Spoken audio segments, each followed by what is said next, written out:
الحمد لله نحمده ونستعينه ونستغفره ونستهديه ونعوذ بالله من شرور أنفسنا ومن سيئات أعمالنا من يهده الله فلا مضل له ومن يضلل فلا هادي له وأشهد أن لا إله إلا الله وحده لا شريك له وأشهد أن محمدا عبده ورسوله أما بعد فإن خير الكلام كلام الله وخير الهدي هدي محمد صلى الله عليه وسلم وشر الأمور محدثاتها وكل محدثة بدعة وكل بدعة ضلالة وكل ضلالة في النار.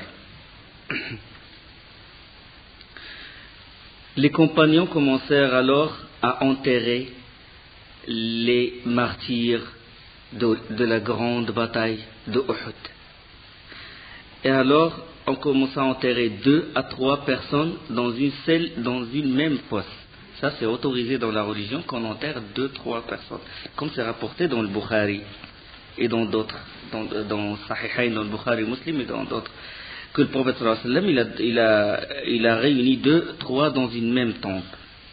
Et puis il dit, sallallahu alayhi wa sallam, il dit, je suis témoin en faveur de ceux-là, couvrez-les avec leurs blessures, car quiconque reçoit une blessure au service d'Allah, il viendra le jour de la résurrection avec cette blessure saignante, sa couleur est celle du sang et son odeur est celle du musc. Ça, c'est la récompense des shuhada de Uhud. De même, dans le même hadith, Jabir radiallahu anhu, il rapporte que le prophète sallallahu alayhi wa sallam n'a pas fait la prière de l'janaza sur les martyrs de Uhud. Mais on va détailler par la suite. Donc ça, c'est la récompense des martyrs de Uhud, ceux qui ont fait le djihad fi sabilillah et non pas pour autre chose. Le djihad dans le sentier d'Allah, parce qu'un bédouin, selon Abu Musa al-Ash'ari radiyallahu anhu, un bédouin, il vint dire au prophète sallallahu alayhi wa sallam, il a dit, ô messager d'Allah, l'homme combat pour le butin, ou pour la renommée, ou pour avoir de la considération. Dans une autre version, il dit l'homme combat par courage ou par esprit de clan. Esprit de clan.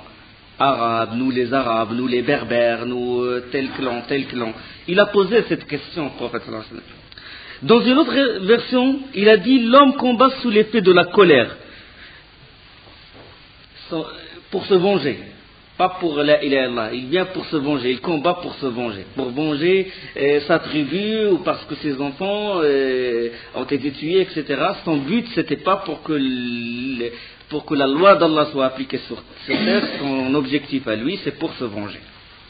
Le prophète sallallahu alayhi wa sallam répond, il lui dit, celui qui combat pour que la parole d'Allah soit la plus haute, c'est ce combat-là qui est au service d'Allah. Pas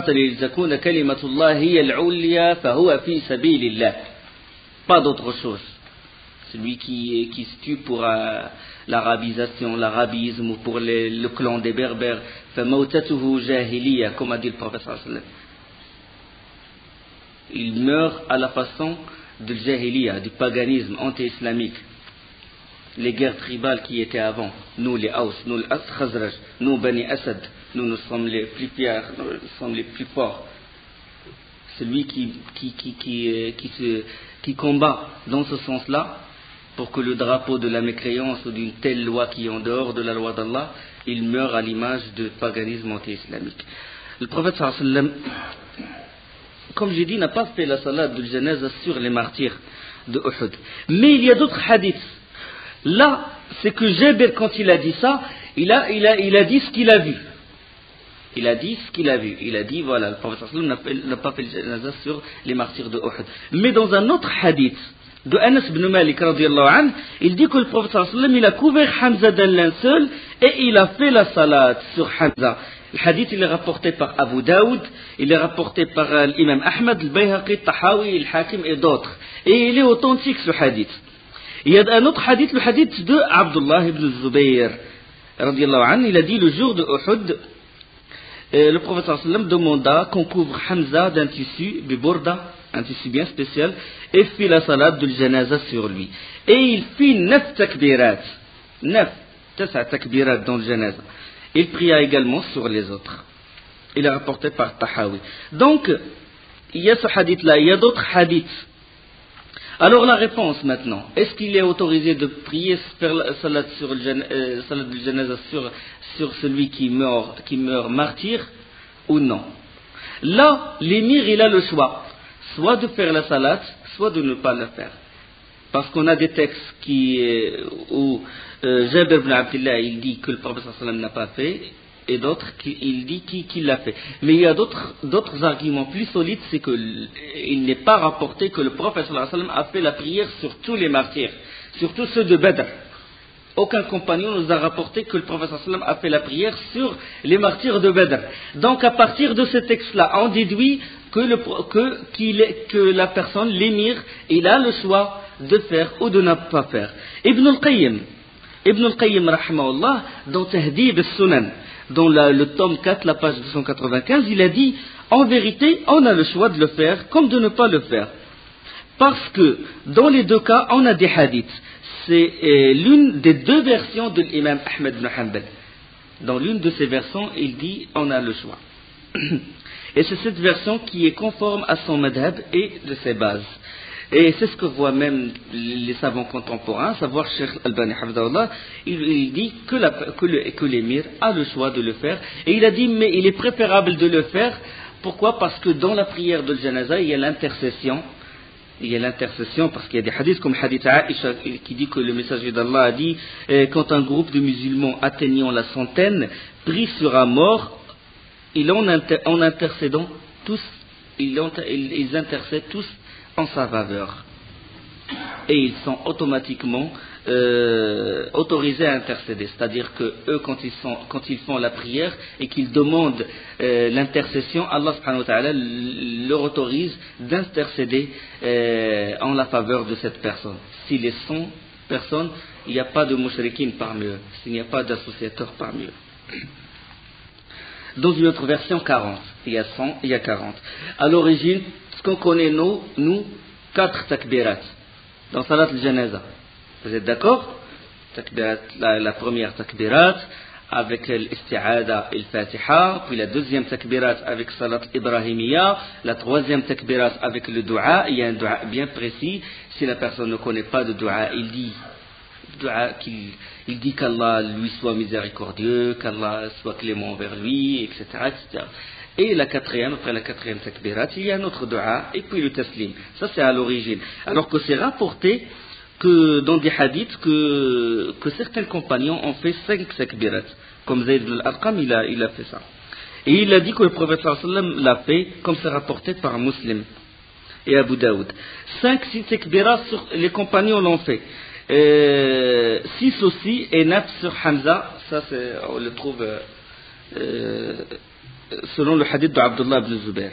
Donc 4, 5, 6, il y a jusqu'à 9. Mais la personne qui est l'imam par exemple, qui fait salat al-janaza, il vaut mieux qu'il fasse 4 parce que les gens ils vont pas comprendre ça. Les gens ils ne sont pas prêts ils ne connaissent pas ces textes-là. Eux à la base, dans leur religion, ils ne savent qu'une chose, salat al-janaza, 4 takbirat. Alors, par la sagesse de la da'wa, il fait 4. Pour ne pas créer la discorde, surtout dans une situation pareille, présence d'un mort, etc. 4 takbirat. Abdurrahman ibn Auf, radiyallahu anhu, a dit Mus'ab a été, parlons du shuhada de Badr, toujours on est dans le shuhada de Badr, a dit Mus'ab a été tué et il valait mieux que moi. On ne lui trouva alors pour linceul qu'un morceau de tissu. Si on lui couvrait la tête, ses pieds restaient découverts. Et si on lui couvrait les pieds, sa tête restait découverte. Puis Allah, il parle de lui, il dit, puis Allah élargit pour nous ce qu'il a bien voulu élargir des biens de ce monde. Nous craignîmes alors qu'on est athée pour nous les biens ou nos bonnes actions. C'est-à-dire qu'Allah subhanahu wa ta'ala nous a récompensés ici-bas avant l'au-delà. Puis il se mit à pleurer jusqu'à renoncer à son manger. Ici, Abdurrahman ibn Auf, il a participé à Uhud. Et puis il parlait de Mus'ab ibn Umair, et lui il jeûnait, Abdurrahman ibn Awf. On lui ramena la nourriture pour qu'il rende le jeûne, et puis il a pensé à son frère Mus'ab ibn Umair, et puis il a dit, il n'a trouvé même pas de tissu, alors que nous maintenant on bénéficie du bien d'ici-bas. Nous craignons que vraiment Allah subhanahu wa ta'ala nous a récompensé ici-bas pour que le dollar on soit dépouillé de toute hasanat, et commence à pleurer jusqu'à renoncer de manger, radiyallahu anhu. Regardez les grands hommes. Le prophète sallallahu alayhi wa sallam, après avoir enterré les martyrs, à Uhud, il rentra à Médine et passa à côté des maisons. Les femmes, elles pleuraient leur mort. Et le prophète sallallahu alayhi wa sallam, il a dit, mais Hamza, aucune femme n'a pleuré sa mort. Hamza, le pauvre, il n'a pas de famille à Médine. Il a tout laissé à la Mecque. Et puis quand l'information parvint aux femmes des Ansar, des auxiliaires, ils se dirigèrent aussitôt chez chez Hamza, la maison de Hamza radiyallahu anhu, et ils pleurèrent sa mort, par honneur au prophète sallallahu alayhi wa sallam. Alors là, après la fin du bataille, quand les mécréants marchèrent une certaine distance, maintenant ils ont quitté Uhud, ils se dirigèrent vers où? Ils se dirigèrent vers la Mecque. Alors à une certaine distance de Médine, vers la région de l'Abwa', ils commencèrent à se reprocher. Ils ont dit, qu'est-ce qu'on a fait? On n'a pas pris de butin, on n'a pas tué Mohammed, on n'a pas conquis la Médine, on n'a rien fait. Et ils commençaient à se reprocher et à se lamenter, et puis là ils ont dit, bon, on va faire demi-tour. On va revenir et on va refaire le combat et on va les exterminer. Le prophète sallallahu alayhi wa sallam, il a eu cette nouvelle et il décida qu'on quitte Médine et aller les rejoindre. Subhanallah. Alors que les pauvres, les compagnons étaient en train de panser leur douleur, la majorité était blessée. La majorité des compagnons ont été blessés dans cette bataille. Et pendant qu'ils pensaient leur douleur, leurs blessures, pendant qu'ils bandaient leur tête, blessés, etc., le prophète sallallahu alayhi wa sallam, il les appela. On revient, demi-tour. Et il ne me suit que quelqu'un qui a assisté à Uhud. Abdullah ibn Ubay ibn Salul, il alla voir le prophète sallallahu alayhi wa sallam. Lui, il s'est retiré durant le trajet. À mi-chemin, il a dit, moi je me retire. Et il a laissé tomber les compagnons. Il s'est retiré avec 300 des hypocrites. Il alla voir le prophète sallallahu alayhi wa sallam, il a dit, je vais aller avec toi. Le prophète sallallahu alayhi wa sallam, il a refusé. Et dès qu'ils ont entendu le héros du prophète sallallahu alayhi wa sallam appeler au jihad, avec leurs blessures, certains n'osent même pas monter leur monture, soit le cheval, soit le chameau. Et les compagnons, leurs frères, ils étaient obligés de les porter sur obéissance totale au prophète sallallahu alayhi wa sallam. Il a décidé ainsi, il a décidé ainsi.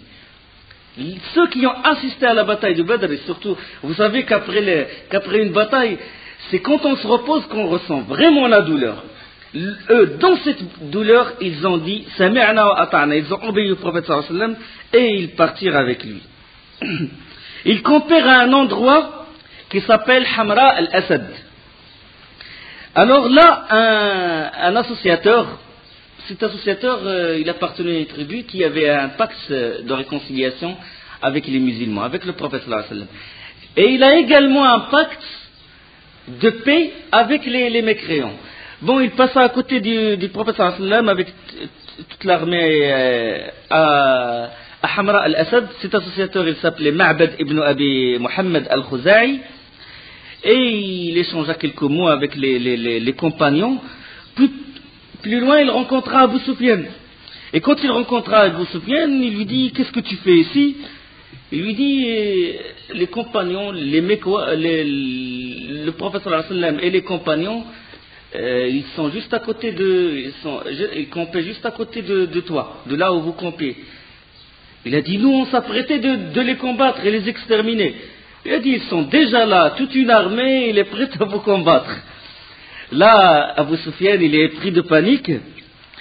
Et puis, qu'est-ce qu'il a fait? Il engagea certains cavaliers. Certains cavaliers faisaient le commerce, ils se dirigeaient vers Médine. Et il leur dit, dites à Mohammed qu'on est prêt à l'exterminer, qu'on a préparé toute une armée, et que des gens de la Mecque, ils nous ont rejoints, et essayez de lui faire peur. Les cavaliers rencontrèrent le prophète sallallahu alayhi wa sallam, ils lui dirent, voilà, il y a toute une armée qui se dresse contre toi, tu es en danger, etc. Le prophète sallallahu alayhi wa sallam, il dit, hasbunallahu wa ni'mal wakil. Allah nous suffit, et quel excellent protecteur. Allah nous suffit. Hasbunallahu wa ni'mal wakil. Nous, on les attend. Abu Sufyan, il a fait cette manœuvre, bien sûr, pour camoufler sa débâcle. C'est une politique. Il veut lui faire peur, comme ça, il ne veut pas rentrer à la Mecque. Pourquoi? Parce que le prophète sallallahu alayhi wa sallam le poursuivait. Donc il ne veut pas transformer la victoire de Uhud en défaite. Donc il veut décourager les compagnons. Mais sa manœuvre n'a pas réussi. Alors les Quraysh, quand ils surent que leur menace, ils n'arrivaient pas à dissuader, si vous voulez, le prophète sallallahu alayhi wa sallam, mais qu'il continuait sa poursuite, ils levèrent leur camp et rebroussèrent chemin et se dirigèrent vers la Mecque. Et le prophète sallallahu alayhi wa sallam, il est resté dans cette région de Hamra al-Asad, il a campé dans cette région 3 jusqu'à 4 jours. Et ça, il l'a fait volontairement exprès pour montrer que c'est lui qui a gagné la bataille, et la défaite de Uhud s'est transformée en victoire. Et il est resté exprès jusqu'à ce que les tribus environnantes, où tous les gens, les Arabes, ils disent, sachent qu'il est resté dans cette région et que Abu Sufyan, c'est lui qui a pris la fuite. Donc il est resté exprès. À chaque fois, le prophète sallallahu alayhi wa sallam, quand il rentre dans un territoire, il reste exprès dans cet endroit pour montrer sa fierté, pour montrer montrer sa supériorité, la supériorité de l'islam. Après 4 jours, il demanda de rentrer à Médine. Hamra al-Asad, certains savants, certains historiens, ils la mettent indépendamment à la bataille, par rapport à la bataille de Uhud. Ils disent que Hamra al-Asad, c'est une expédition qui est indépendante, mais d'autres, ils la réunissent puisque c'est la même cause. Donc d'autres disent que Uhud et Hamra al-Asad font partie d'une même bataille. Maintenant le commentaire. On a parlé de la bataille de Uhud, on a parlé des événements. Maintenant la vision d'Allah, comment Allah subhanahu wa ta'ala il commente cette bataille, comment il la commente. Allah subhanahu wa ta'ala nous informe. Il dit dans sourate Al-Imran, wa idh ghadawta min ahlika tubawwi'u al-mu'minina maqa'ida lil-qital wallahu sami'un 'alim. Lorsqu'un matin tu quittas ta famille pour assigner aux croyants les postes de combat, et Allah est audient et omniscient. Ghadaout, le matin du mois de Shawwal, le jour c'était un samedi, la 3e année de l'Hégire. وإذ غدوت من أهلك تبوئ المؤمنين مقاعد للقتال والله سميع عليم إذ همت طائفتان منكم أن تفشلا والله وليهما وعلى الله فليتوكل المؤمنون. Quand 2 de vos groupes songèrent à fléchir, alors qu'Allah est leur allié à tous deux, car c'est en Allah que les croyants doivent placer leur confiance. Quand 2 de vos groupes, qui les 2 des groupes, on a parlé de ça, c'est Bani Salim et Bani Haritha, c'est les 2 tribus qui font partie de Médine, des compagnons du prophète sallallahu alayhi wa sallam. 2 groupes quand ils songèrent à fléchir, Bani Salama et Bani Haritha, comme c'est rapporté, on a parlé de ça le cours dernier, par le Bukhari, sur le hadith de Jabir ibn Abdillah, quand Abdullah ibn Ubay ibn Saloul, il a dit, je ne crois pas qu'il y aura un combat ici, moi je me retire. Il a dit, Mohammed n'a pas voulu suivre mon avis de rester à Médine, de se retrancher à Médine, etc. Et il s'est retiré, et certains compagnons croyants ont suivi Abdullah ibn Ubay ibn Saloul, l'hypocrite. C'était l'un des têtes de Nifaq, l'un des grands hypocrites. Et les croyants l'ont suivi.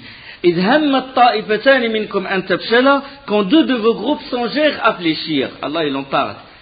Mais le père de Jabir ibn Abdullah, c'est-à-dire Abdullah ibn Haram, il alla les voir et les exhorta de revenir et ils rejoignirent l'armée du prophète sallallahu alayhi wa sallam. Ils faillirent suivre le munafiq Abdullah ibn Ubay ibn Saloul. وَلَقَدْ نَصَرَكُمُ اللَّهُ بِبَدْرٍ وَأَنْتُمْ أَذِلَّةٌ فَاتَّقُوا اللَّهَ إِن كُنتُم مُؤْمِنِينَ. À Badr, vous étiez le vendredi 17 du mois de Ramadan, l'année 2 de l'Hégire, vous étiez faible, vous étiez minoritaire, 313, 314, 300 hommes, avec seulement 2 cavaliers et 70 chameaux. Le reste marchait sur leurs pieds, alors que l'ennemi c'était entre 900 et 1000, plusieurs chameaux et plusieurs cavaliers.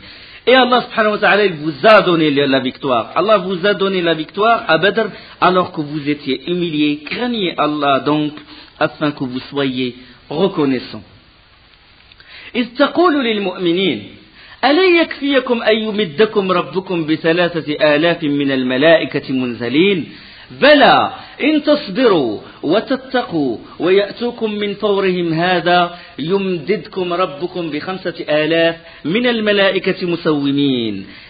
Lors te voilà, disons aux croyants, ne vous suffit-il pas que votre Seigneur vous fasse descendre en aide 3000 anges? Mais oui, si vous êtes endurant et pieux et qu'il vous arrive en cet instant-là, votre Seigneur vous grossira de 5000 anges marqués distinctement.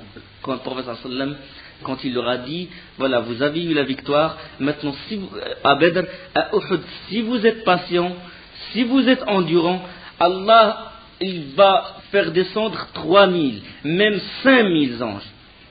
Comme il a fait descendre 1000 anges à la bataille de Badr. Si vous êtes pieux, si vous patientez, si vous êtes endurant. ب5 آلاف من الملائكة مسومين وما جعله الله إلا بشرى لكم ولتطمئن قلوبكم به وما النصر إلا من عند الله العزيز الحكيم. وما النصر إلا من عند الله العزيز الحكيم. Il est vrai qu'Allah n'opère ainsi qu'à titre de bonnes nouvelles et pour en rassurer vos cœurs. Quoi qu'il en soit, la victoire ne peut venir que d'Allah le puissant, le sage. إلا من عند الله العزيز الحكيم ليقطع طرفا من الذين كفروا أو يكبتهم فينقلبوا خائبين. Pour anéantir une partie des mécréants ou pour les humilier par la défaite et qu'ils s'en retournent donc déçus. ليقطع طرفا من الذين كفروا أو يكبتهم فينقلبوا خائبين ليس لك من الأمر شيء أو يتوب عليهم أو يعذبهم فإنهم ظالمون. Tu n'as aucune part dans l'ordre divin, qu'il accepte pour leur repentir en embrassant l'islam ou qu'il les châtie car ils sont bien des injustes.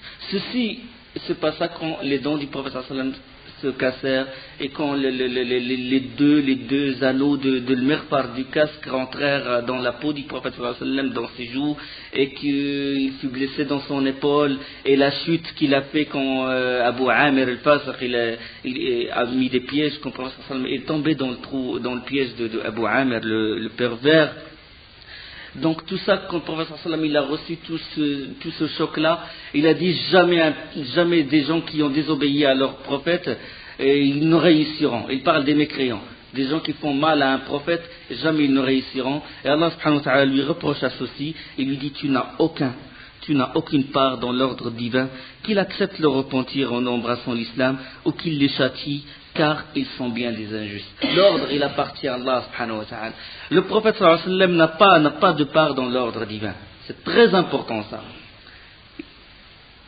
Il n'a pas de part dans. Donc, quand il n'a pas de part dans l'ordre divin, il ne peut pas faire monter l'invocation du serviteur vers Allah. Donc, nous, on ne doit pas invoquer le prophète sallallahu alayhi wa sallam. On doit invoquer Allah subhanahu wa ta'ala. C'est Allah qui détient le pouvoir. ولله ما في السماوات وما في الأرض يغفر لمن يشاء يغفر من يشاء ويعذب من يشاء والله غفور رحيم. À Allah appartient tout ce qui est dans les cieux et sur la terre, et il pardonne qui il veut, il châtie qui il veut, et Allah est pardonneur et miséricordieux. C'est à Allah qu'appartient les cieux et la terre. C'est à Allah qu'appartient le pouvoir. Tu n'as aucune part dans l'ordre divin. Contrairement à ce que prétend le poète là, qui est le Bourda qu'il chante dans le Mawlid, dans la naissance du prophète, où il y a du shirk, comme prétend le Boussaïr dans certains vers de ses poèmes, il dit wa inna min judika ad-dunya wa darrataha wa min ulumika ilmu al-lawhi wal qalami. Il dit au prophète, il vante le prophète sallallahu alayhi wa sallam, il dit parmi tes bienfaits c'est ici-bas et l'au-delà, et parmi tes connaissances c'est la connaissance de ce qui est écrit dans la table gardée. Il attribue au prophète sallallahu alayhi wa sallam que les cieux et la terre ils appartiennent au prophète sallallahu alayhi wa sallam, et même l'au-delà il appartient au prophète sallallahu alayhi wa sallam, et la connaissance de l'inconnaissable il appartient au prophète sallallahu alayhi wa sallam. Ça c'est shirk. Ça, il a égalé le prophète sallallahu alayhi wa sallam avec Allah. Et ils chantent ça, subhanallah, ils chantent ça dans leurs mosquées, dans des mosquées, quand ils fêtent le Mawlid. On a entendu ça. Shirk, clair et net. Seul Allah connaît l'invisible. Seul Allah connaît l'inconnaissable. قُلْ لَا أَقُولُ لَكُمْ عِنْدِي خَزَائِنُ اللَّهِ وَلَا أَعْلَمُ الْغَيْبَ وَلَا أَقُولُ إِنِّي مَلَكٌ. Allah subhanahu wa ta'ala s'adresse au prophète sallallahu alayhi wa sallam dans Surat Al-An'am. Il dit, dis-leur, لا قل لا أقول لكم عندي خزائن الله, je ne détiens pas les trésors d'Allah. ولا أعلم الغيب, et je ne connais pas l'invisible. Je ne connais pas le ghaib. Quand le prophète sallallahu alayhi wa sallam ne connaît pas le ghaib, le marabout d'à côté, qu'est-ce qu'il va dire? قل لا يعلم من في السماوات والأرض الغيب إلا الله. Nul ne connaît l'inconnaissable dans les cieux et sur la terre qu'Allah subhanahu wa ta'ala. Seul Allah connaît. ولو كنت أعلم الغيب لاستكثرت من الخير وما مسني السوء. Si je connaissais l'invisible, je ne tomberais pas dans le piège qu'ont mis les mécréants, je ne recevrais pas de coups dans ma tête. D'accord?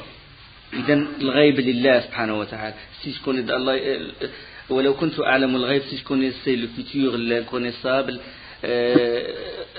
لو كنت ما مسني السوء ولو كنت أعلم الغيب لاستكثرت من الخير. Si je connaissais l'inconnaissable,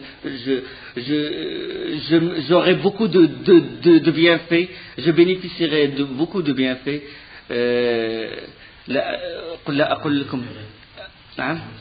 Je multiplierai ma fortune si vous voulez. ولو كنت أعلم الغيب لاستكثرت من الخير وما مسني السوء. Aucun mal ne me touchera.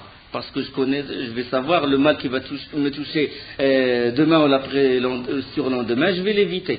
Donc le prophète sallallahu alayhi wa sallam, il ne connaît pas le ghaib. Preuve dans le Coran et dans la sunna du prophète sallallahu alayhi wa sallam, contrairement à ce que prétendent certaines sectes égarées. La suite des versets. وَلَا تَهِنُوا وَلَا تَحْزَنُوا. Tout ça dans Sourate Al-Imran. وَلَا تَهِنُوا وَلَا تَحْزَنُوا وَأَنْتُمُ الْأَعْلَوْنَ إِن كُنتُم مُؤْمِنِينَ. Ne vous laissez pas battre, ne vous affligez pas alors que vous êtes les supérieurs, si vous êtes des vrais croyants. وَلَا تَهِنُوا, et ne vous attristez pas, si vous voulez, وَأَنْتُمُ الْأَعْلَوْنَ, alors que vous êtes supérieurs. Qu'est-ce qu'il a dit à Omar quand Abu Sufyan il dit يَوْمٌ بِيَوْمِ بَدْرٍ وَالْحَرْبُ سِجَالٌ. يَوْمٌ بِيَوْمِ بَدْرٍ, quand Abu Sufyan il cria triomphant, il a dit maintenant, on a pris notre revanche. Badr, on a pris la revanche de Badr. Wal-harbu sijal, la guerre, elle a ses vicissitudes. Omar, il a répondu, il a dit, la sawa. Nous ne sommes pas à égalité. Qatlana fil jannah wa qatlakum fil nar. Nos morts sont au paradis. Vos morts sont en enfer. Donc nous sommes supérieurs dans tous les cas. Le mujahid, il est supérieur dans tous les cas. إحدى الحسنيين, soit qu'il soit tué, il recevra la récompense d'Allah, il est vivant, il aura la victoire. Dans les deux cas, il est gagnant. ولا تهنوا ولا تحزنوا وأنتم الأعلون إن كنتم مؤمنين. Condition, si vous êtes croyants, ne vous laissez pas battre, ne vous affligez pas, alors que vous êtes les supérieurs. Si, condition, si vous êtes des vrais croyants, toujours supérieurs. إن يمسسكم قرح, la suite du verset. إن يمسسكم قرح فقد مس القوم قرح مثله. Si une blessure vous afflige, pareille blessure afflige aussi l'autre peuple, c'est-à-dire l'ennemi. Si une blessure vous afflige, celle de Uhud, alors pareille blessure qui a affligé l'ennemi, celle de Badr. Allah subhanahu wa ta'ala, il réconforte ses esclaves, il réconforte ses serviteurs. وتلك الأيام نداولها بين الناس وليعلم الله الذين جاهدوا منكم ويتخذ منكم شهداء والله لا يحب الظالمين. Ainsi faisons-nous alterner les jours bons et mauvais parmi les gens afin qu'Allah reconnaisse ceux qui ont cru et qu'ils choisissent parmi vous des martyrs, et Allah n'aime pas les injustes. Un jour, il y a des bas et des hauts. Voilà, c'est ça la vie. تلك الأيام نداولها بين الناس وليعلم الله الذين آمنوا ويتخذ منكم شهداء. Allah il a voulu que ça soit comme ça. وليمحص الله الذين آمنوا ويمحق الكافرين. Façon pour Allah de mettre à l'épreuve les croyants et d'anéantir les mécréants. C'est une façon de faire. Allah subhanahu wa ta'ala il a voulu. Si toutes les batailles sont vouées à la victoire, si les croyants gagnaient à toutes les victoires, on ne va pas faire la part entre l'hypocrite et le croyant, le courageux et celui qui tourne le dos. Non, Allah il a voulu que vous soyez mis à l'épreuve. Il a voulu que cette défaite ait lieu pour qu'il distingue entre le bon et le mauvais. C'est ça. C'est tout. S'il y a toujours des victoires, comment on va savoir l'hypocrite? Comment on va distinguer l'hypocrite du vrai croyant? C'est avec les épreuves qu'on connaît les hommes. Avec les épreuves qu'on connaît les vrais musulmans. C'est dans des situations où il y a des grandes épreuves que là, le musulman se manifeste. Où là, les gens ils diffèrent par leur degré de foi, selon les épreuves. Ceux qui subissent les plus grandes épreuves, c'est les prophètes et les meilleurs après eux. Les grands savants, les mujahidines, etc.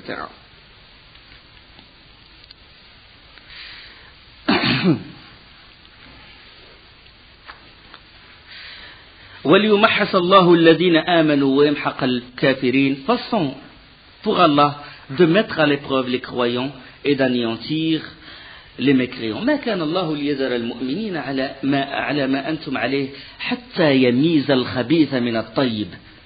ما كان الله ليذر المؤمنين على ما أنتم عليه. Allah n'est point tel qu'il laisse les croyants dans l'état où vous êtes jusqu'à ce qu'ils distinguent le mauvais du bon. ألف لام ميم أحسب الناس أن يتركوا أن يقولوا آمنا وهم لا يفتنون. Alif Lam Mim, les gens croient-ils qu'en disant nous croyons, pensent-ils qu'en disant nous croyons, ils ne sont pas mis à l'épreuve? Oui, facile de la sortir, de la dire je crois, mais de la mettre en pratique, c'est là où tu es testé. Am hasibtum, la suite des versets. Am hasibtum an tadkhulu al-jannah walamma ya'lam Allahu alladhina jahadu minkum wa ya'lam as-sabirin. أم حسبتم أن تدخلوا الجنة ولما يعلم الله الذين جاهدوا منكم ويعلم الصابرين. Comptez-vous entrer au paradis sans qu'Allah ne distingue parmi vous ceux qui luttent et qui sont endurants? Comptez-vous de rentrer comme ça au paradis, comme ça à la légère? Allah subhanahu wa ta'ala pose cette question. Comptez-vous entrer au paradis sans qu'Allah ne distingue parmi vous ceux qui luttent et ceux qui sont endurants? أم حسبتم أن تدخلوا الجنة ولما يعلم الله الذين جاهدوا منكم ويعلم الصابرين ولقد كنتم تمنون الموت فقد رأيتموه وأنتم تنظرون. Comptez-vous la suite? Bien sûr, vous souhaitez le moment, vous souhaitez la mort avant de la rencontrer. Or, vous l'avez vue, certes, tandis que vous regardiez. Avant, vous souhaitiez la mort.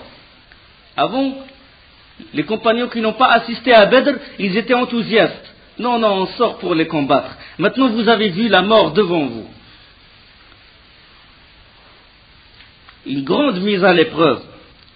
وَلَقَدْ كُنْتُمْ تَمَنَّوْنَ الْمَوْتِ. Avant, vous souhaitiez rencontrer l'ennemi, vous souhaitiez la mort. Maintenant, vous l'avez vu. Après l'avoir vu, vous tournez le dos. Donc, le prophète sallallahu alayhi wa sallam nous a mis en garde. Il dit, ne souhaitez jamais d'affronter, n'espérez jamais d'affronter l'ennemi. لَا تَتَمَنَّوْا لِقَاءَ الْعَدُوِّ. لَا تَتَمَنَّوْا. Ne souhaitez pas de rencontrer l'ennemi. Et demandez à Allah santé et sécurité. Toujours demander à Allah santé et sécurité. Mais une fois que vous l'avez rencontré, montrez-vous patient et sachez que le paradis est à l'ombre des épées. Comme le hadith rapporté par le Bukhari ou Muslim. وما محمد إلا رسول قد خلت من قبله الرسل أفإن مات أو قتل انقلبتم على أعقابكم ومن ينقلب على عقبيه فلن يضر الله شيئا وسيجزي الله الشاكرين وما كان لنفس أن تموت إلا بإذن الله كتابا مؤجلا ومن يرد ثواب الدنيا نؤته منها ومن يرد ثواب الآخرة نؤته منها وسنجزي الشاكرين. Mohammed n'est qu'un messager, des messagers avant lui sont passés.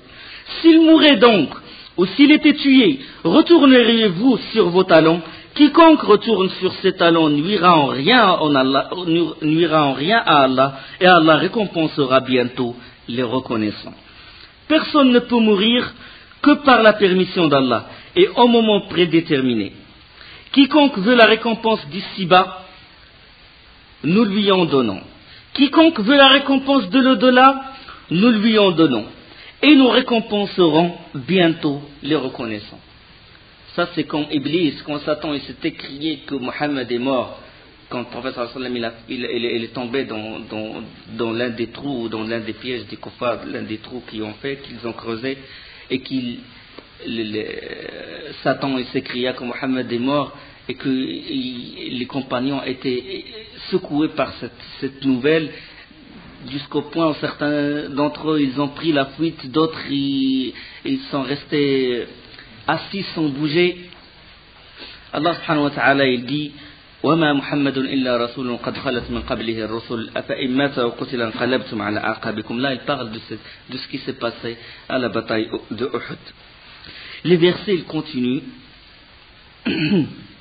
ولقد وعدكم الله إذ تحسونهم بإذنه ولقد وعدكم الله إذ تحسونهم بإذنه. Et certes Allah a tenu sa promesse envers vous quand par sa permission vous les tuez sans relâche. Quand par sa permission vous les tuez sans relâche. Allah il a tenu sa promesse. Quand vous avez obéi à Allah, quand vous avez obéi au prophète sallallahu alayhi wa sallam, vous avez le pouvoir sur eux. Et Allah il a tenu son pouvoir, sa promesse, que vous avez réussi à les tuer, et Allah a jeté l'effroi dans leur cœur. وَلَقَدْ صَدَقَكُمُ اللَّهُ إِذْ تَحُسُّونَهُمْ بِإِذْنِهِ حَتَّى إِذَا فَشِلْتُمْ وَتَنَازَعْتُمْ فِي الْأَمْرِ وَعَصَيْتُمْ من بعد ما أراكم من بعد ما ولقد حتى إذا فشلتم وتنازعتم في الأمر وعصيتم من بعد ما أراكم ما تحبون منكم من يريد الدنيا ومنكم من يريد الآخرة. Jusqu'au moment où vous avez fléchi, où vous vous êtes disputé à propos de l'ordre donné et vous avez désobéi alors qu'il vous eut montré ce que vous aimez. حتى إذا فشلتم وتنازعتم في الأمر وعصيتم من بعد ما أراكم ما تحبون. Vous êtes tombés dans la discorde, vous avez désobéi à l'ordre du prophète sallallahu alayhi wa sallam. Ça parlant de qui? Parlant des archers qui étaient sur le monticule, qui étaient censés rester dans leur position. Le prophète sallallahu alayhi wa sallam leur a dit, ne descendez pas. Même si vous nous trouvez vaincus, vous ne descendez pas. Si vous nous trouvez en train de ramasser le butin, vous ne descendez pas. Si vous nous trouvez en train d'être déchiquetés par les rapaces, ne descendez pas. Ordre clair du prophète sallallahu alayhi wa sallam.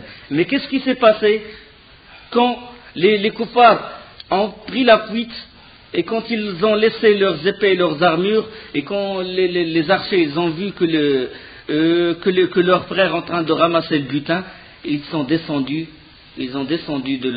ont quitté leur position pour ramasser le butin, et il s'est passé ce qu'il s'est passé, que Khalid ibn al-Walid il monta directement le monticule, ils étaient au nombre de 50, Ils étaient au nombre de 50 archers. Seul Abdullah ibn Jubayr, qui était leur chef, et une minorité de compagnons sont restés dans le monticule. Les autres sont descendus pour prendre le butin avec les autres compagnons. Là, Khalid al-Walid les a attaqués et ils furent tués tous, les 10 archers, les quelques archers qui étaient avec Abdullah ibn Jubayr radiyallahu anhu. Voilà l'erreur, vous avez désobéi. Au début vous avez obéi, Allah subhanahu wa ta'ala vous a donné le pouvoir sur eux. Maintenant que vous avez désobéi, après qu'il lui montré la victoire, منكم من يريد الدنيا حتى إذا فشلتم وتنازعتم في الأمر وعصيتم من بعد ما أراكم ما تحبون منكم من يريد الدنيا ومنكم من يريد الآخرة ولقد عفا عنكم. Il en est parmi vous qui désirez la vie d'ici-bas, il en est parmi vous qui désirez l'au-delà. La vie d'ici-bas, le butin. Ils ont vu le butin et ils se précipitaient vers le butin. Ils veulent partager le butin avec leurs compagnons.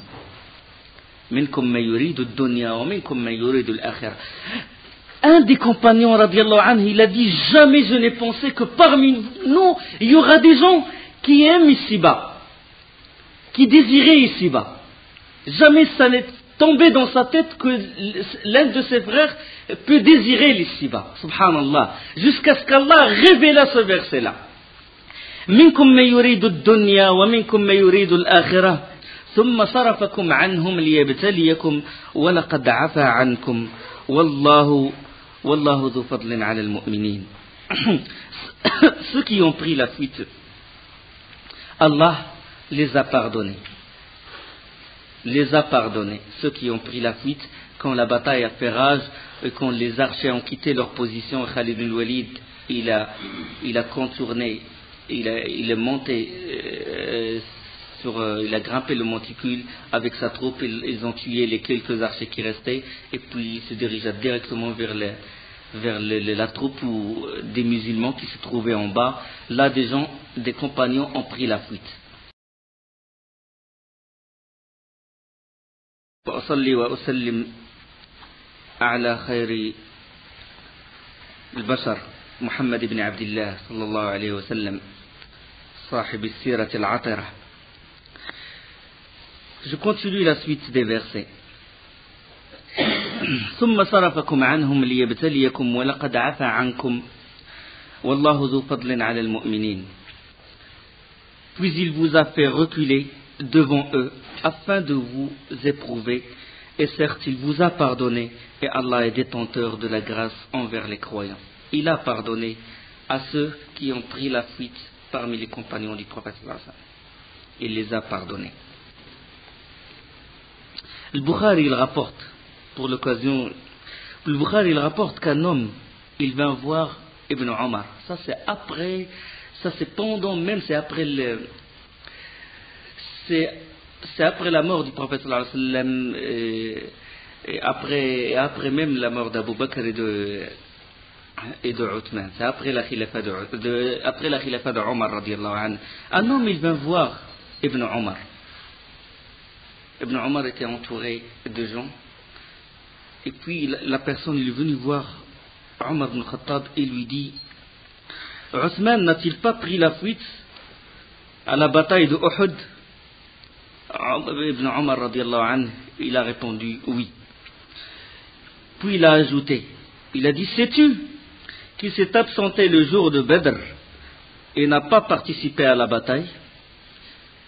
Ibn Omar il a dit si. Ouais. Et la personne il ajouta encore, et sais-tu aussi qu'il n'a pas participé au pacte d'agrément, Bay'at al-Ridwan, celle qui a eu lieu dans l'année 6 de l'Hégire, juste après, au moment de l'Hudaybiyah. On va en parler, Bédinillah, si on est vivant. Bay'at al-Ridwan, où Allah subhanahu wa ta'ala dit, لَقَدْ رَضِيَ اللَّهُ عَلَى الْمُؤْمِنِينَ إِذْ يُبَايِعُونَكَ تَحْتَ الشَّجَرَةِ. Allah a très certainement agréé les croyants quand ils ont prêté le serment d'allégeance sous l'arbre. Il a su ce qu'il y avait dans leur cœur et a fait descendu sur eux la quiétude. Ceux qui ont fait le pacte, quand le prophète sallallahu alayhi wa sallam était sous l'arbre, il y avait 1400 compagnons Allah subhanahu wa ta'ala, il les a agréés tous, 1400, avec Talha et Zubair, tous ceux que certaines sectes disent du mal sur eux. Allah subhanahu wa ta'ala, il dit, je les ai agréés, ces gens-là. Et il dit, j'ai su ce qu'il y a dans leur cœur. Et il a su, Allah subhanahu wa ta'ala, nous savons ce qu'il y a dans leur cœur.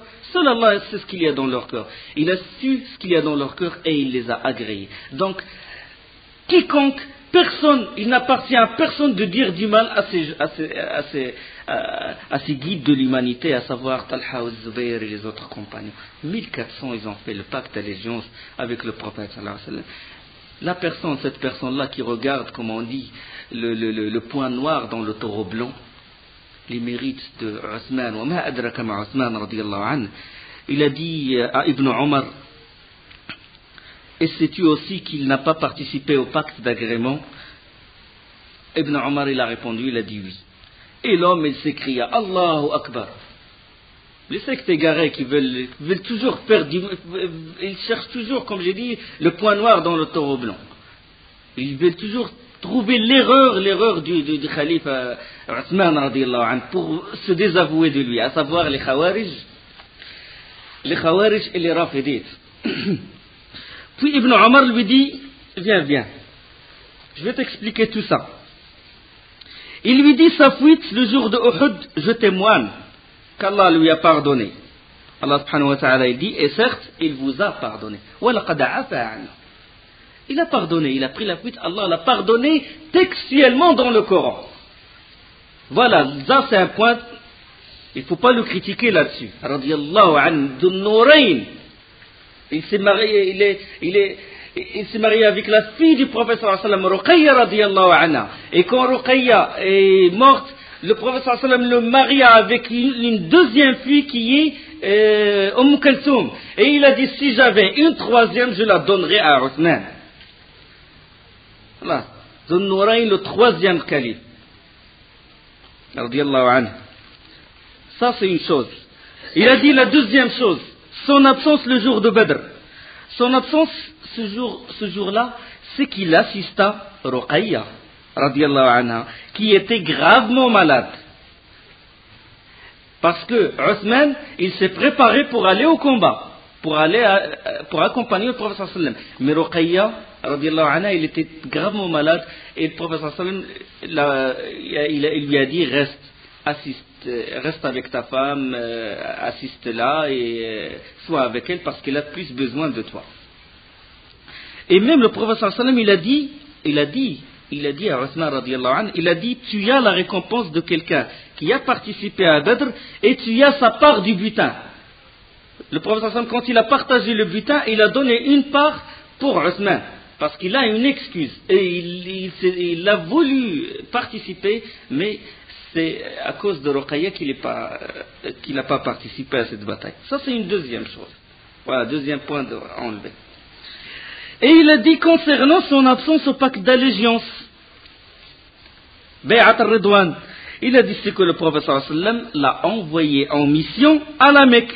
Et s'il y avait quelqu'un meilleur qu'Othman, qui mérite qu'on l'envoie à la Mecque, il l'aurait envoyé. Le meilleur missionnaire, il a choisi parmi les compagnons Othman et il l'envoya à la Mecque. Et le pacte a eu lieu directement après l'envoi de Othman. Et le prophète sallallahu alayhi wa sallam, au cours de ce pacte, il a levé la main et il a dit, cette main, c'est la main de Othman. Et Ibn Omar a pris la main de cette personne, Mubtadi'ada, et il a touché sa main, il a dit, ça c'est la main de Othman, va avec cette main maintenant. Et il a répondu à toutes les ambiguïtés qu'il a jetées. D'accord? On continue nos versets. إذ تصعدون ولا تلوون على أحد والرسول يدعوكم في أخراكم فأثابكم غما بغم لكي لا تحزنوا على ما فاتكم ولا ما أصابكم. Rappelez-vous quand vous fuyez sans vous retourner vers personne, cependant que derrière vous le messager vous appelait. Quand ils ont pris la fuite, quand Khalid il s'est attaqué au groupe de musulmans qui étaient au cœur de la bataille et qu'ils ont pris la fuite parce qu'ils étaient surpris, le prophète sallallahu alayhi wa sallam se retira, s'éloigna il faut que quelqu'un les réunisse de nouveau. Et puis il commence à s'écrier, Ilayya ibadallah, Ilayya ibadallah, vers moi, ô serviteur d'Allah, vers moi. Et il a risqué sa vie, sallallahu alayhi wa sallam, pour réunir les compagnons. Et il y avait juste une douzaine qui ont entouré le prophète sallallahu alayhi wa sallam. Abu Bakr, Omar, Ali, Talha et les autres. Et le prophète sallallahu alayhi wa sallam les a appelés pour qu'ils le rejoignent. Ce verset, il en parle. فأثابكم غما بغم لكي لا تحزنوا على ما فاتكم ولا ما أصابكم. Alors il vous infligea angoisse sur angoisse afin que vous n'ayez pas de chagrin pour ce qui vous a échappé ni pour le revers que vous avez subi, et Allah est parfaitement connaisseur de ce que vous faites. إذ تصعدون ولا تلوون على أحد والرسول يدعوكم في أخراكم فأثابكم غما بغم لكي لا تحزنوا على ما فاتكم ولا ما أصابكم والله خبير بما تعملون. Il vous infligea angoisse sur angoisse. La première angoisse, c'est quoi? La première angoisse, c'est quand ils étaient mis en déroute et privés de butin. Quand ils étaient attaqués par la troupe de Khalid. La deuxième angoisse, c'est laquelle? C'est quand on annonça la mort du prophète sallallahu alayhi wa sallam. Et Allah, il dit فَأَثَابَكُمْ غَمًّا بِغَمٍّ لِكَيْ لَا تَحْزَنُوا. Il vous infligea angoisse sur angoisse afin que vous n'ayez pas de chagrin. Angoisse sur angoisse pour que vous n'ayez pas de chagrin. Oui, parce que la première angoisse, c'était la défaite, la mise en déroute. Et ils étaient tellement touchés par cette mise en déroute, par cette défaite, mais quand Allah subhanahu wa ta'ala, quand la deuxième angoisse, il leur parvint, quand Satan il s'écria, Mohammed s'est tué, Mohammed a été tué, qu'est-ce qui s'est passé? Ils ont quoi? Ils ont oublié la première angoisse, ils ont oublié la mise en déroute, la défaite. Ils ont dit, puisqu'il a été tué, engageons-nous jusqu'à la mort. Puis après, Rasul sallallahu alayhi wa sallam, il a réapparu. Il est sorti du trou où il est tombé, et puis il a réapparu. Quand ils l'ont vu, ils s'étaient réjouis. C'est-à-dire, ils ont oublié la première défaite. Allah subhanahu wa ta'ala, il a fait angoisse sur angoisse pour qu'ils ne soient pas touchés de chagrin. Subhanallah. Il connaît ce qu'il y a dans le cœur, il leur a donné le remède. Subhanallah.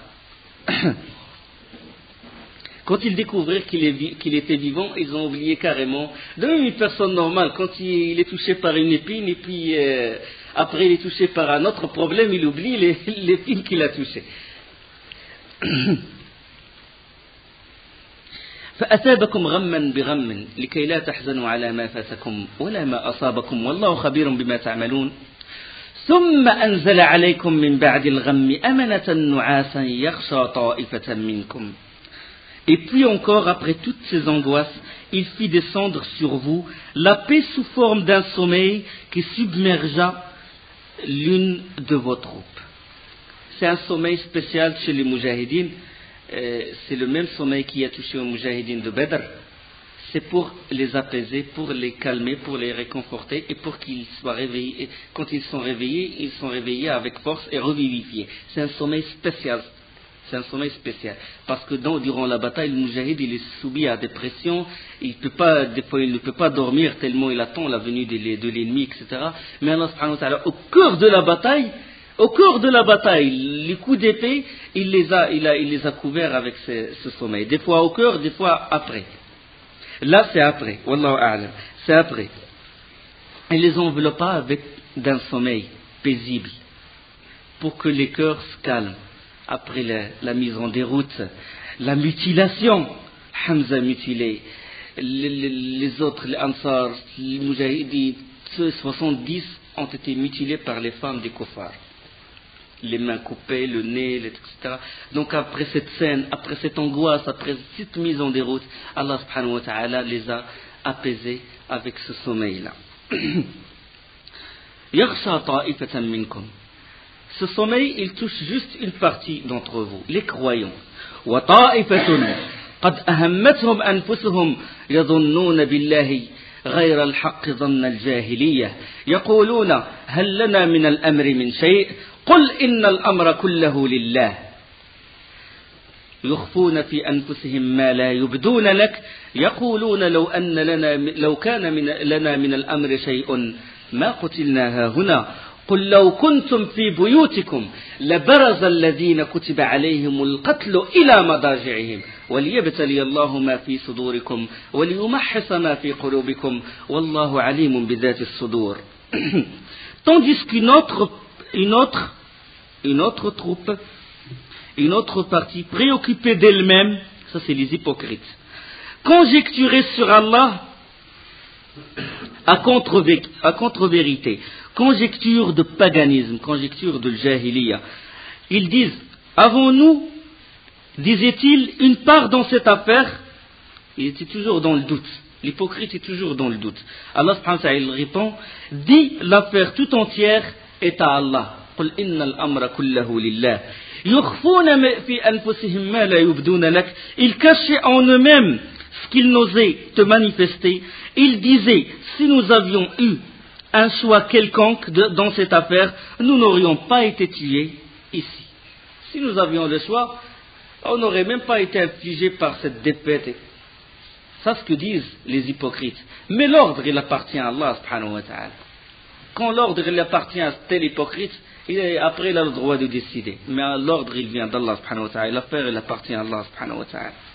Ils veulent semer le doute, les hypocrites. Ils disaient s'ils nous obéissaient et tout, et si on restait à Médine, on n'aurait même pas eu de mort, il n'y aurait même pas parmi nous des gens qui ont été tués. قل إن الأمر كله لله يخفون في أنفسهم ما لا يبدون لك يقولون لو كان لنا من الأمر شيء ما قتلنا هاهنا قل لو كنتم في بيوتكم لبرز الذين كتب عليهم القتل إلى مضاجعهم. Dis, même si vous étiez restés dans vos demeures, ceux dont la mort était écrite n'en seraient pas moins sortis vers leur dernière couche. Allah il est tout sera. C'est toi, sur ton lit, si Allah a décidé la mort, ça y est, personne ne peut barrer le chemin de la mort. أينما تكونوا يدرككم الموت ولو كنتم في بروج مشيدة. Là où que vous soyez, la mort vous attendra. Il n'a pas besoin, la mort, elle n'a pas besoin de quelqu'un d'un portier ou de quelqu'un qui donne. Il n'a pas besoin de chercher la permission de quiconque. Il rentre, même si vous êtes dans des palais bien protégés. ولو كنتم في الله سبحانه وتعالى قل لو كنتم في لا أينما تكونوا يدرككم الموت ولو كنتم في بروج مشيدة. Même si vous êtes protégé par n'importe quelle armée, la mort quand elle vient, Allah subhanahu wa ta'ala marad li amrih. Dit, même si vous étiez restés dans vos demeures, ceux dont la mort était écrite n'en seraient pas moins sortis vers leur dernière couche. وليبتلي الله ما في صدوركم وليمحص ما في قلوبكم والله عليم بذات الصدور. Et c'est ainsi pour qu'Allah éprouva ce qu'il y avait dans leur poitrine, épura leur cœur, et Allah connaît ce qu'il y a dans les cœurs. Allah عليم بذات الصدور. وليبتلي الله ما في صدورهم وليمحص ما في قلوبهم والله عليم بذات الصدور.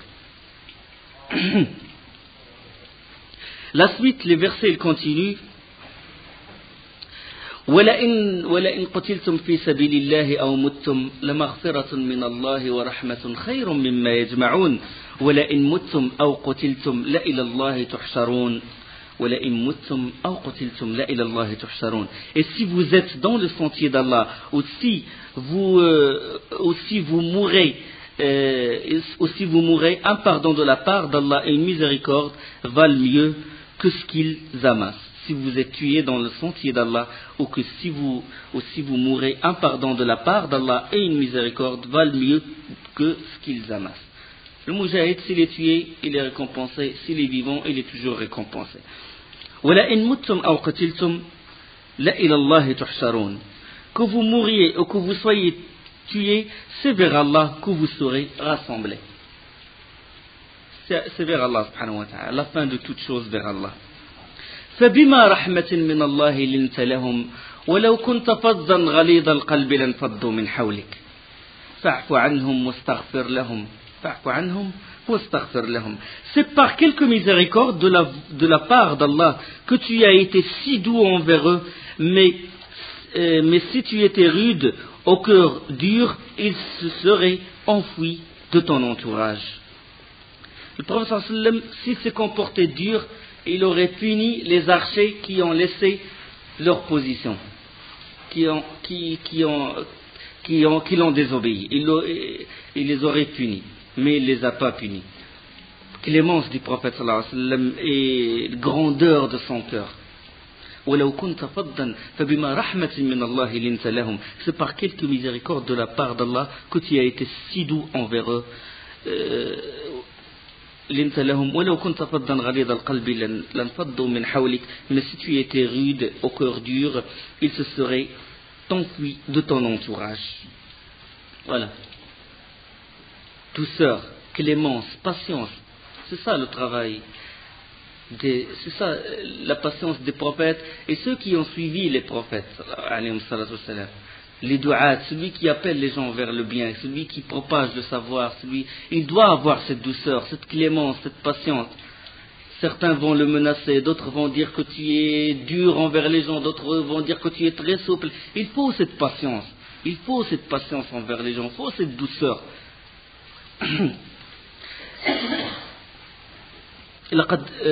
لقد جاءكم رسول من أنفسكم عزيز عليه ما عنتم حريص عليكم بالمؤمنين رؤوف رحيم. Allah il dit dans la fin de sourate Tawbah, certes un messager pris parmi vous est venu à vous auquel pèsent lourd les difficultés que vous subissez, qui est plein de miséricorde, qui est plein de douceur envers vous et qui est compatissant et miséricordieux. Harisun alaykum bil mu'minina ra'ufur rahim. Plein de sollicitude. Et puis Allah subhanahu wa ta'ala il a ordonné à son prophète. Il lui donna un ordre étrange. Il dit et consulte-les à propos des affaires. Fa'fu anhum wastaghfir lahum. Pardonne-leur donc et implore pour eux le pardon d'Allah et consulte-les à propos des affaires. Consulte-les. Wa shawirhum fil amr. Il les a consultés au début. Et ça n'a pas marché. Le prophète sallallahu alayhi wa sallam était d'avis de rester à Médine, d'attendre les mécréants.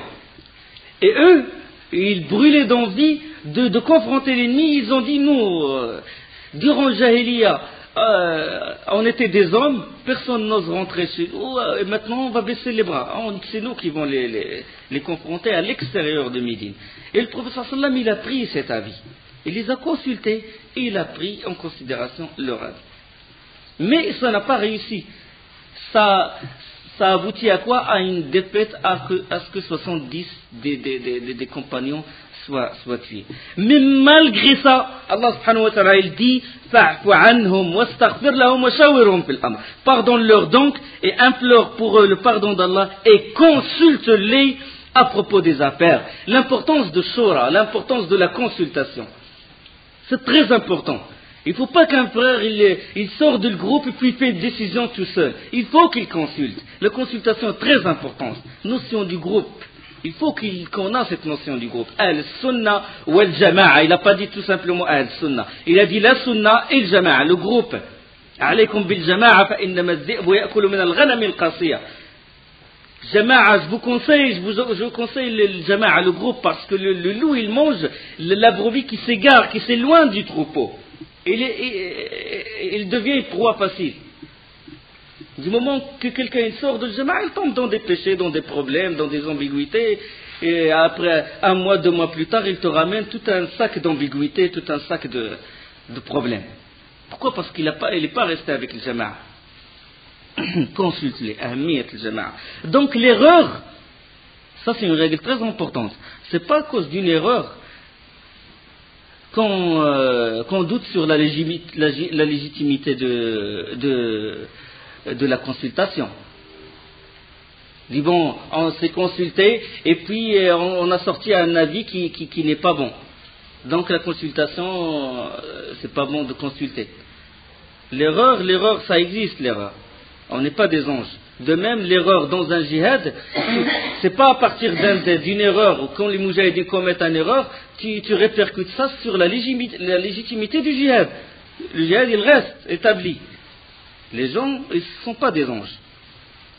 S'il y a un djihad plus conforme à la sunna, c'est celui du prophète sallallahu alayhi wa sallam. Et ils ont commis l'erreur. Donc l'erreur ne touche pas à l'authenticité du djihad.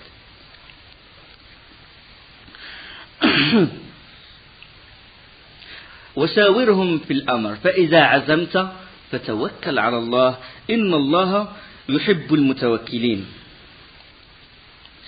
Puis une fois que tu t'es décidé, confie-toi donc à Allah. Allah aime en vérité ceux qui lui font confiance. C'est tawakkul ala Allah. C'est ça tawakkul. Tawakkul en faisant les causes. Le prophète sallallahu alayhi wa sallam, quand il a voulu s'engager dans la bataille, il a pris son armure, il a mis le mirfar, il a mis le casque et il s'est préparé. Il a fait les causes. C'est ça le tawakkul. Mais celui qui ne fait pas de cause, ça veut dire qu'il se moque d'Allah. Allah, il a créé les causes et lui, il ne les utilise pas. فإذا عزمت فتوكل على الله إن الله يحب المتوكلين إن ينصركم الله فلا غالب لكم وإن يخذلكم فمن ذا الذي ينصركم من بعده وعلى الله فليتوكل المؤمنون. Si Allah vous donne son secours, nul ne peut vous vaincre. S'il vous abandonne, qui donc après lui vous donnera secours? C'est à Allah que les croyants doivent faire confiance. Puis Allah subhanahu wa ta'ala, il répond à l'étonnement des compagnons après cette mise en déroute. Il dit أَوَلَمَّا أَصَابَتْكُمْ مُصِيبَةٌ قَدْ أَصَبْتُمْ مِثْلَيْهَا قُلْتُمْ أَنَّ هَذَا قُلْ هُوَ مِنْ عِنْدِ أَنفُسِكُمْ إِنَّ اللَّهَ عَلَى كُلِّ شَيْءٍ قَدِيرٌ. Quoi? Ayant subi un malheureux accident, après en avoir infligé le double à l'ennemi, vous vous êtes dit, comment cela a-t-il pu arriver? Comment cela? Nous, on est les croyants, on est les compagnons du prophète sallallahu alayhi wa sallam. Comment cette défaite a eu lieu? أَوَلَمَّا أَصَابَتْكُمْ مُصِيبَةٌ قَدْ أَصَبْتُمْ مِثْلَيْهَا. Vous avez infligé le double à l'ennemi. À Badr, 70 morts plus 70 captifs. Donc c'est 140. À Uhud, parmi les compagnons, 70 morts. Donc vous avez infligé une double perte. Si vous avez subi une perte, c'est le double que vous avez fait subir à l'ennemi.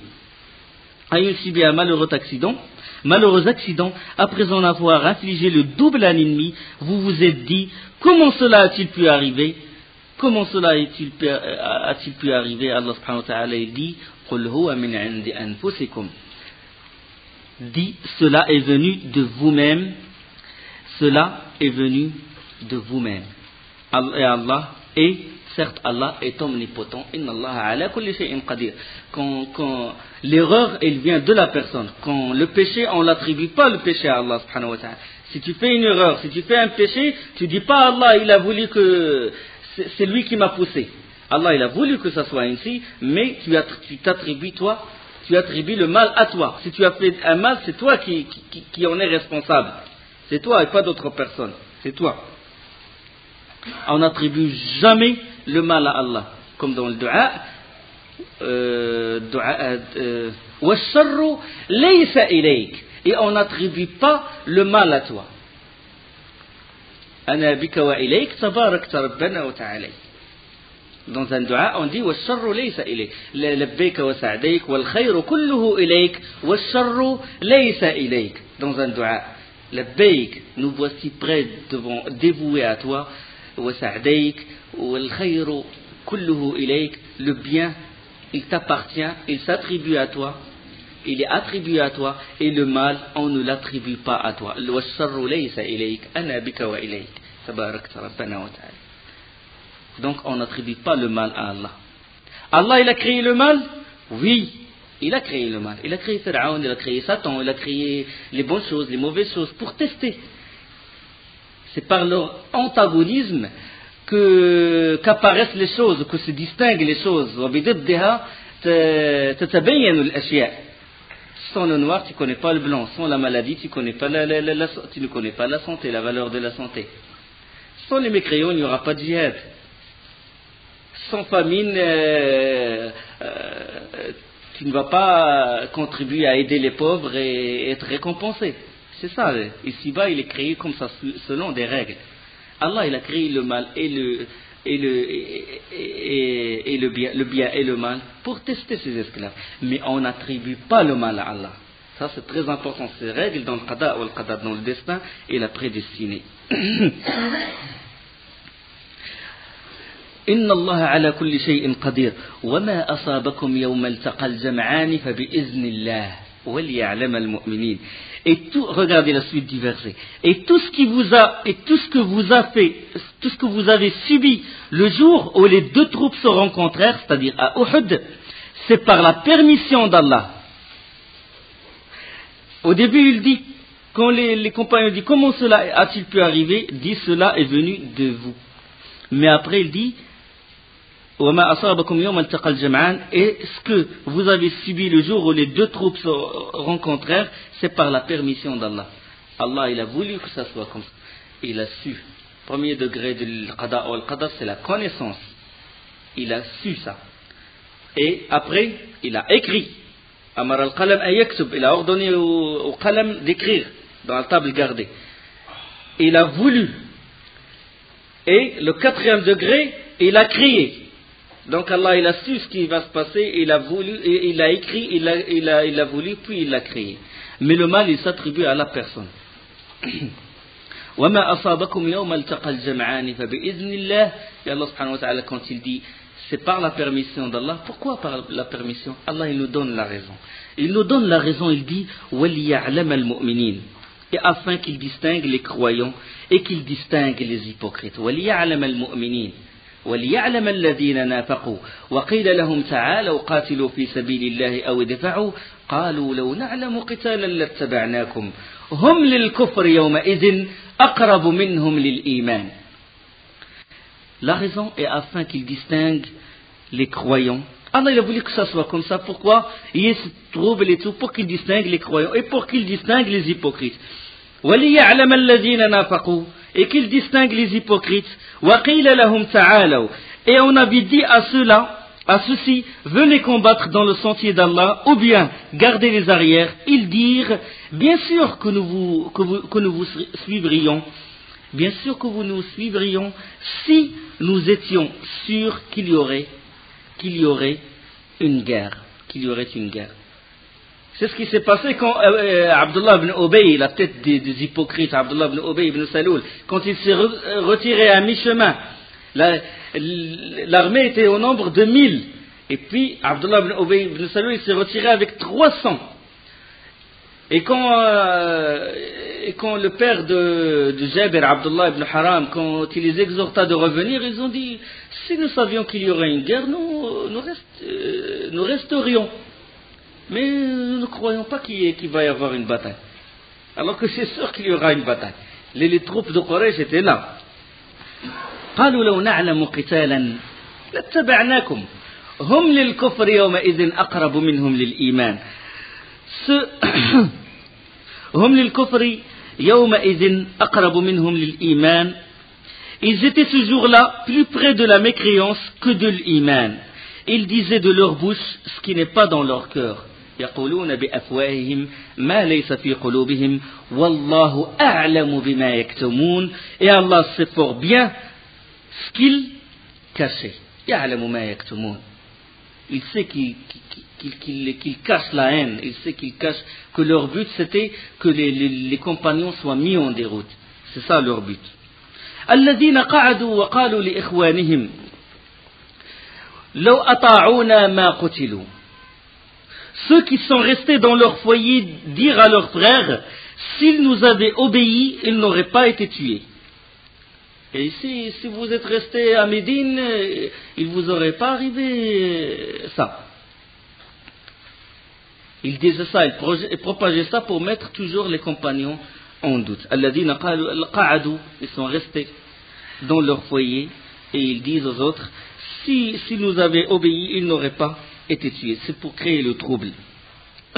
C'est ce que disent les hypocrites à Médine. Qul, Allah il répond, Qul fadra'u an anfusikum al-maut in kuntum sadiqin. Fadra'u an anfusikum al-maut in kuntum sadiqin. Dis, écartez donc de vous la mort si vous êtes véridique. C'est la mort, vous avez peur de la mort, vous êtes capable de l'écarter, même chez vous, vous l'aurez. Et vous atteindra la mort. Fadra'u an anfusikum al-maut in kuntum sadiqin. Après Allah subhanahu wa ta'ala, il parle de ceux qui ont été tués dans cette bataille. Et il dit وَلَا تَحْسَبَنَّ الَّذِينَ قُتِلُوا فِي سَبِيلِ اللَّهِ أَمْوَاتًا بَلْ أَحْيَاءٌ عِنْدَ رَبِّهِمْ يُرْزَقُونَ فَرِحِينَ بِمَا آتَاهُمُ اللَّهُ مِنْ فَضْلِهِ وَيَسْتَبْشِرُونَ بِالَّذِينَ لَمْ يَلْحَقُوا بِهِمْ مِنْ خَلْفِهِمْ أَلَّا خَوْفٌ عَلَيْهِمْ وَلَا هُمْ يَحْزَنُونَ. Ne pensez pas que ceux qui ont été tués dans le sentier d'Allah soient morts. Au contraire, ils sont vivants auprès de leur Seigneur, bien pourvus et joyeux de la faveur qu'Allah leur a accordée. D'accord? Ahya. ولا تحسبن الذين قتلوا في سبيل الله أمواتا بل أحياء. Ils sont vivants. Au contraire, ils sont vivants auprès de leur Seigneur. Ils sont morts? Oui, ils sont morts. Ils ont été tués, et ils ont été enterrés. Ils ont passé ce stade-là. Et ils ont vécu une autre vie. C'est celle de Alam al-Barzakh, de l'au-delà. Allah, il leur donne une nourriture spéciale. À ne pas faire d'analogie avec ici-bas. Parce que la nourriture d'ici-bas, il dépend de beaucoup de choses. De la pluie, de la plante, de la terre, d'un sol fertile, de quelqu'un qui laboure, d'une atmosphère qui protège, d'un taux d'azote, d'un taux d'oxygène. Pas d'analogie avec l'au-delà. Ils sont vivons la vie de l'au-delà, comme Allah il le veut. Alam al-Barzakh. D'accord? Le prophète sallallahu alayhi wa sallam, il est vivant? Oui, il est vivant, mais une vie spéciale, une vie de l'au-delà. Est-ce que c'est parce qu'il est vivant dans l'au-delà, on a le droit de l'invoquer? Non, on n'a pas le droit de l'invoquer. On n'a pas le droit de dire « Oh prophète aide-nous, oh prophète protège-nous ». On n'a pas le droit, parce qu'il vit une vie spéciale, comme Allah le veut. Allah nous informe quand on fait salat sur le prophète sallallahu alayhi wa sallam que des anges lui ramènent la salat. Sami'na wa saddaqna, on a affirmé ce qu'on a entendu. Mais là, de faire une analogie, comme le prophète sallallahu alayhi wa sallam nous entend ici-bas, et qu'il les demande à Allah de protéger telle personne et telle personne, on ne doit pas répercuter ça sur le delà. D'accord? Une autre relation entre l'âme et le corps. Une autre relation entre l'âme et le corps. La quatrième relation entre l'âme et le corps, comme a évoqué l'imam Tahawi, et comme dans l'Aqidah de Al-Sunnah wal-Jama'a, qu'il y a une autre relation entre l'âme et le corps dans le barzakh, dans Alam al-Qabr. Et après la résurrection, c'est une autre relation encore. بل أحياء عند ربهم يرزقون. Le hadith d'Ibn Abbas, radiallahu anhu, le prophète sallallahu alayhi wa sallam a dit, quand vos frères, et ça c'est un hadith rapporté par Abu Daoud, par l'imam Ahmad, par Ibn Humayd, Ibn Abi Shayba, les grands rapporteurs, les grands savants du hadith, il dit que quand vos frères de Uhud ont été tués, Allah glorifié a mis leurs âmes dans des oiseaux verts qui boivent des rivières du paradis, et ils mangent de ces fruits, et ils volent autour de lampes en or sous l'ombre du trône. Quand ils trouvèrent que leur abreuvoir est bon, que leur manger est bon, que leur demeure est bonne, ils ont dit, si seulement nos frères savent ce qu'Allah nous a fait pour qu'ils ne renoncent pas au jihad et ne reculent pas quand la guerre est déclenchée. Et Allah subhanahu wa ta'ala glorifié a dit, moi je leur transmettrai votre message, c'est moi qui va transmettre ce message-là, moi qui vais faire l'intermédiaire, et il révéla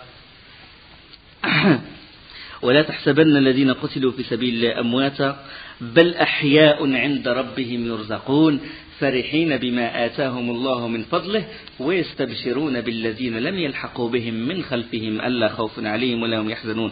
Ne pensez pas que ceux qui ont été tués dans le sentier d'Allah soient morts. Au contraire, ils sont vivants auprès de leur Seigneur, à jouir de l'attribution, joyeux de ce qu'il leur dispose de sa grâce, et d'avance contents pour ceux qui sont restés derrière eux et qui ne les ont pas encore rejoints point de crainte à se faire sur eux, non plus qu'ils n'ont de mélancolie. Donc Allah subhanahu wa ta'ala transmet le message que eux, ils yastabshirun, c'est-à-dire ils donnent la bonne nouvelle, ils disent seulement nos frères viennent nous rejoindre. الذين استجابوا لله والرسول la suite des versets الذين استجابوا لله والرسول من بعد ما أصابهم القرح. Ceux qui, quoique atteints de blessures, répondirent à l'appel d'Allah et du messager. Ceux qui, quoique atteints de blessures, répondirent à l'appel d'Allah et du messager. Qui? Les compagnons, quand ils sont arrivés à Médine, que le prophète sallallahu alayhi wa sallam il a dit, on va retourner.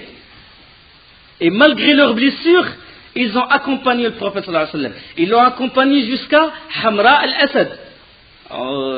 C'est ce qu'on a dit tout à l'heure. Avec leurs blessures, ils bandaient les pauvres leur tête, ce qu'ils peuvent faire pour apaiser leurs blessures. Et ils ont rejoint le prophète sallallahu alayhi wa sallam et ils ont quitté Médine vers Hamra al-Asad pour confronter de nouveau les kuffars de Quraysh. الذين استجابوا لله وللرسول من بعد ما أصابهم القرح. Malgré cette blessure, ils ont répondu. Regardez le degré de l'iman des compagnons du prophète sallallahu alayhi wa sallam. الذين استجابوا لله والرسول من بعد ما أصابهم القرح للذين اتقوا منهم للذين أحسنوا منهم واتقوا أجر عظيم. Il y aura une énorme récompense pour ceux d'entre eux qui ont agi en bien et pratiqué la piété. الذين قال لهم الناس إن الناس قد جمعوا لكم فاخشوهم فقالوا حسبنا الله ونعم الوكيل. Certes, ceux auxquels l'on disait les gens se sont rassemblés contre vous, craignez-les.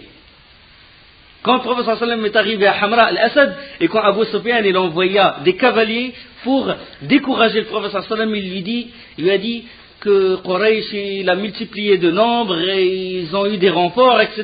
et quand ils vont vous exterminer. الذين قال لهم الناس إن الناس قد جمعوا لكم فاخشوهم. Les gens se sont rassemblés contre vous, craignez-les. فقالوا فاخشوهم فزادهم إيمانا وقالوا حسبنا الله ونعم الوكيل. Et cela accrut leur foi. C'est-à-dire quand les gens leur ont dit que les gens se sont rassemblés pour vous exterminer, cela a accru davantage leur foi et ils dirent Allah nous suffit, il est notre meilleur garant. الذين استجابوا لله ورسوله من بعد ما أصابهم القرح. La suite فزادهم إيمانا وقالوا حسبنا الله ونعم الوكيل. Allah nous suffit et il est notre meilleur garant, il est notre meilleur protecteur. فانقلبوا بنعمة من الله وفضل لم يمسسهم سوء واتبعوا رضوان الله والله ذو فضل على المؤمنين والله عنده أجر عظيم. Ils revinrent donc avec un bienfait de la part d'Allah et une grâce. Nul mal ne les toucha, et ils suivirent ce qui satisfait à Allah, et Allah est détenteur d'une grâce immense. Inna Allah indahu ajrun azim. فانقلبوا بنعمة من الله لم يمسسهم سوء. Ils revinrent donc avec un bienfait de la part d'Allah et une grâce, nul mal ne les toucha. C'est-à-dire il n'y avait pas eu de confrontation, il n'y avait pas eu de combat.